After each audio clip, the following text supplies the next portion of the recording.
प्रिय, आज का ये दिव्य संदेश तुम्हारे लिए श्री नीम करोली बाबा महाराज जी के तरफ से आया है। मेरे प्रिय, तुम इस संदेश को ध्यान पूर्वक सुनना और अंत तक सुनना। बाबा महाराज जी कहते हैं कि मैं अपने संदेश के माध्यम से ही अपने भक्तों से अपने आप को जोड़ता हूँ और अपने भक्त को अपने आप से जोड़ लेता हूँ प्रिय।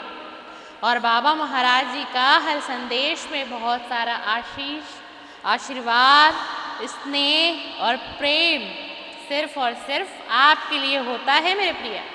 और बाबा महाराज जी कहते हैं कि मैं अपने संदेश से ही अपने शिष्य का, अपने बच्चे का, अपने भक्त का एक मार्गदर्शन कर देता हूँ, जिससे कि उसे अपने जीवन में आ रही मुश्किलें, मुसीबतें, संघर्ष से लड़ने की हिम्मत मैं देता हूँ। और मैं हर संदेश से अपने प्रिय का मार्गदर्शन करता हूँ। तो बाबा महाराज जी का संदेश अंत तक सुनिए और बाबा महाराज जी का आशीर्वाद प्राप्त करिए। आपको बाबा महाराज जी का संदेश प्रिय लगे, पसंद आए, रुचि हो, आपको लगे कि यह संदेश बाबा महाराज जी का आपसे मिलता जुलता है प्रिय, तो बाबा महाराज जी के साथ जुड़ जाएं और बाबा महाराज जी का हर संदेश आपको प्राप्त होने लग जाएगा प्रिय। बाबा महाराज जी कहते हैं, खुशियों का पीछा छोड़ दे, वह तेरे भीतर ही है।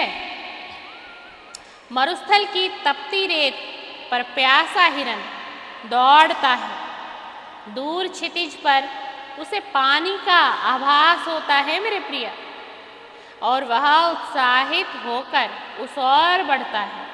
लेकिन जैसे जैसे वह आगे बढ़ता है, पानी का दृश्य भी उतना ही दूर हो जाता है। मानव जीवन भी कई मायनों में इसी मृग तृष्णा के समान है प्रिय।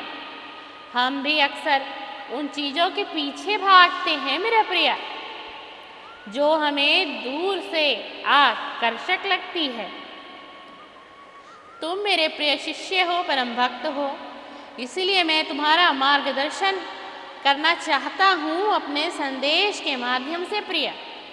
लेकिन जब वह हमें मिल जाती है तो हम पाते हैं कि वह हमारी आंतरिक प्यास बुझाने में असमर्थ है। धन, प्रसिद्धि, शक्ति या भौतिक सुख, ये सभी मृग तृष्णाएं हैं प्रिय, जो हमें लुभाती है और भ्रमित करती है। हम सोचते हैं कि इन्हें पाकर हमें परम संतुष्टि और खुशी मिलेगी, लेकिन वास्तविकता कुछ और है प्रिय।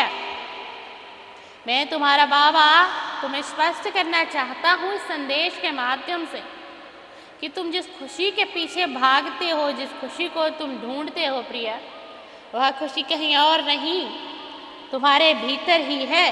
तुम्हें सिर्फ और सिर्फ देखने की आवश्यकता है प्रिय। जब हम इन्हें प्राप्त कर लेते हैं तो पाते हैं कि ये हमारी आत्मा की गहरी आकांक्षाओं को संतुष्ट नहीं कर सकते।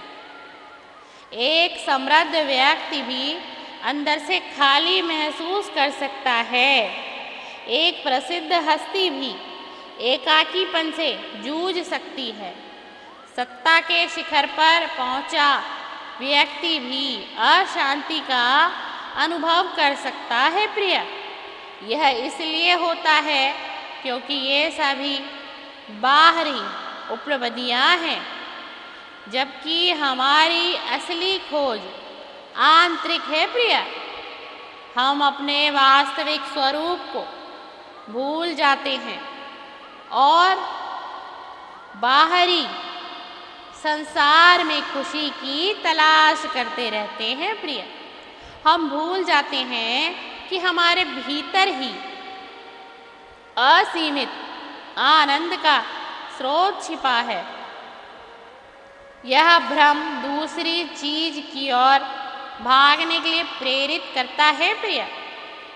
तो क्या हमें सांसारिक लक्ष्यों का त्याग कर देना चाहिए? बिल्कुल नहीं। मैं तुम्हारा बाबा तुम्हें कहता हूं कि तुम सांसारिक लक्ष्यों का त्याग बिल्कुल मत करो।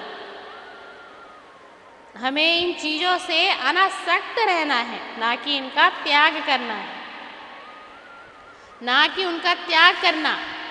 हमें समझना होगा कि ये साधन है, साध्य नहीं। धन, प्रसिद्धि या सत्ता स्वयं में बुरी नहीं है प्रिय। वह तब समस्या बन जाती है जब हम उन्हें ही अपना अंतिम लक्ष्य मान लेते हैं प्रिय। लेकिन हमें अपने विचारों, भावनाओं और आंतरिक प्रेरणाओं के प्रति सचेत रहना होगा।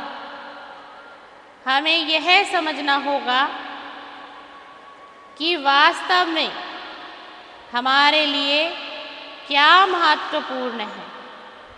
क्या वह नया घर है जो हम खरीदना चाहते हैं, या वह शांति और सुरक्षा की भावना जो हम उस घर से प्राप्त करना चाहते हैं? क्या वह उच्च पद है जिसके लिए हम प्रयास कर रहे हैं, या वह आत्मसम्मान और उपलब्धि की भावना जो हम उस पद से चाहते हैं प्रिय? तुम्हें इन बातों को समझना होगा, मेरे संदेश को भी तुम्हें समझना होगा प्रिय। तभी तुम अपने जीवन में बहुत सी उपलब्धियों को पा सकोगे प्रिय। नियमित ध्यान अभ्यास हमें अपने भीतर की शांति और आनंद से जोड़ता है। जब हम आंतरिक शांति को अनुभव करते हैं तो बाहरी दुनिया की मृग तृष्णाएं अपना आकर्षण खोने लगती हैं प्रिय। जब हम अपने से बाहर निकलकर दूसरों की मदद करते हैं तो हमारा अहंकार कमजोर होता है। हम पाते हैं कि दूसरों को खुशी देने में एक गहरा संतोष छिपा है। जब हम सभी चीज़ों के लिए आभारी होते हैं जो हमारे पास है, तो हमारा ध्यान उन चीज़ों से हटकर वर्तमान की ओर आता है प्रिय। अंत में हमें विवेक विकसित करना होगा।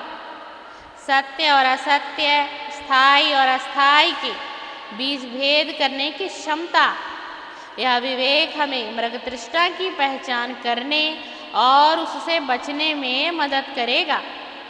जीवन एक यात्रा है जिसमें हर क्षण का अपना महत्व है। तो किसी के पीछे भागने के बजाय हमें विवेक से वर्तमान की वास्तविकता का आनंद लेना सीखना चाहिए प्रिय। इसीलिए मैंने कहा कि खुशियों का पीछा छोड़ दे, वह तो तेरे भीतर है। सिर्फ और सिर्फ तुझे अपने आप को समझने की आवश्यकता है प्रिय। तुम हर दुख में सुख को ढूंढ लोगे, तुम हर गम में खुशियों को ढूंढ लोगे प्रिय। इतनी क्षमता ईश्वर ने, परमात्मा ने तुम्हें दी हुई है। बस तुम्हें अपना मात्र और मात्र अपना नजरिया बदलना है। अपनी हर परिस्थिति को समझना है, हर परिस्थिति में तुम्हें ढलना होगा।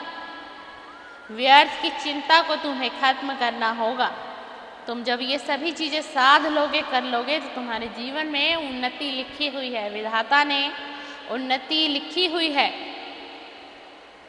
लेकिन तुम्हारी ही सोच और विचार से उस उन्नति का रास्ता कट जाता है प्रिय। सिर्फ तुम्हारी मात्र कुछ चंद भर की गलतियों से।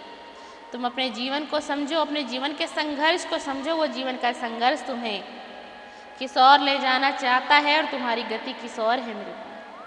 और मैं तुम्हारा बाबा, तुम्हारा गुरु, तुम्हारा पिता, तुम मुझे एक पिता का दर्जा देते हो। मैं हमेशा तुम्हारे साथ रहूँगा, तुम्हारी खुशियों का मैं पल पल ध्यान रखूँगा और तुम्हें बहुत सारा आशीष भी अपने हर संदेश के माध्यम से मैं भिजवाऊँगा प्रिय। तुम्हें तुम्हारे पूरे कुटुंब को मैं आशीर्वाद दूंगा। हमेशा खुश रहने का आशीर्वाद मेरे तरफ से तुम्हें मिलता रहेगा। तुम बस मुझसे जुड़ने की कोशिश करो। सीताराम।